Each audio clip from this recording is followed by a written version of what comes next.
Welcome back to Unlock Your Creativity, and today we're going to continue our look at making buildings look more natural in Fallout 4. Let's get creating!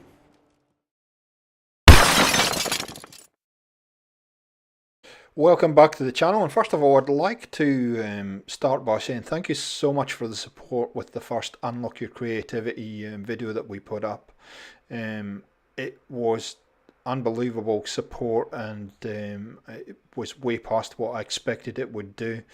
We're going to continue on today with one of the questions that we covered last week, because I got some comments from the first video that suggested that maybe I needed to do a little bit more explaining or a little bit more on this particular question. And given this segment and series is designed to help you as much as possible, I thought it was important to cover a little bit more on how can I make my builds look more natural. So the whole of today's episode will be covering this, and I'll be working on one particular build in Starlight from a very base build and adding parts in, and hopefully it will help you to get some ideas of how you can achieve this. So here we go. I've built a little structure here at Starlight using the warehouse tab. Obviously my OCD has kicked in and I wanted to move them around, but just to start with, we've used nothing special here. You can see I've added that window in, as giving a point of difference.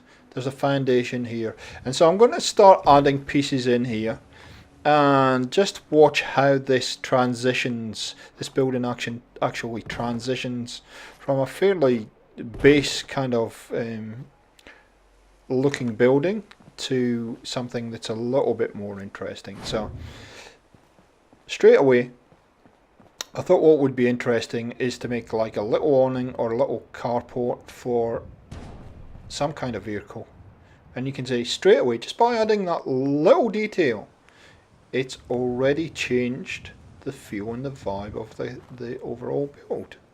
And for some reason my voice went all weird. So I kind of looked at this building, and the kind of inspiration for why I put that car there and whatnot, I've looked at this building and it looks a little bit industrial, and I think one of the big factors for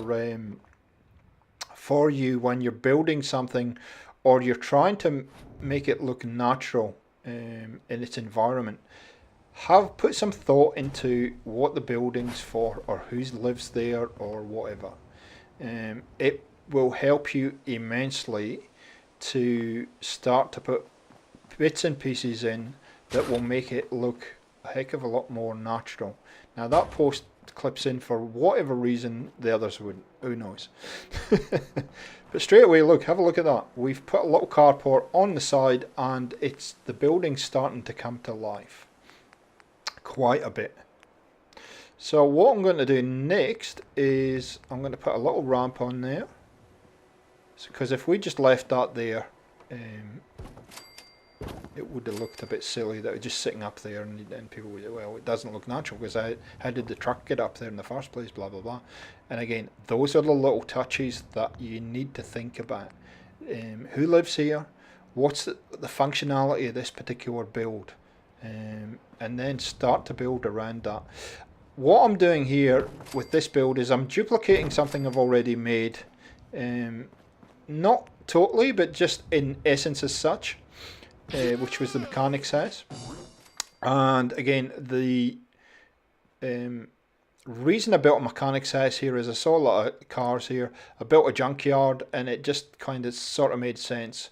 And so I had a little story straight up that I had in my head before I built anything, and it helped a lot to get the look right. And you can see there quickly, I'm putting a little bit of a veranda on to the building, and straight away I had a quarter piece of floor, and I've quickly changed that to a full floor, because as I'm building, I'm thinking about, this is industrial, somebody might be living here or working here, what can I make it into? And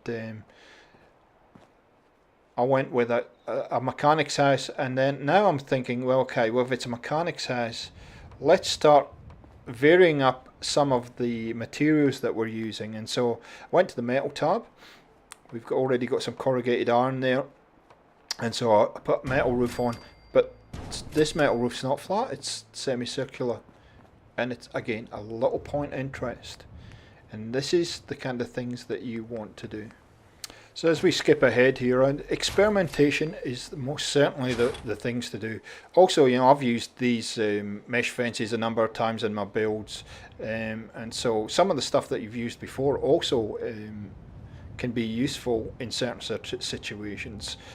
I want you to see the vision here rather than the materials that I'm using. So the fact that I've used the warehouse tab, that's what I just decided to go with for this practice build here, to show you a few things that I think that might help you, but you can use whatever you like. And obviously making a determination on whether you want to have a clean build or a scrappy build is a big factor in this. Also, as I said earlier, the vision of what this building's for, and part of this build really was influenced for me by just putting that track down. That track, making that little carport and putting the track under it, gave me some direction of where I wanted to head with this build, and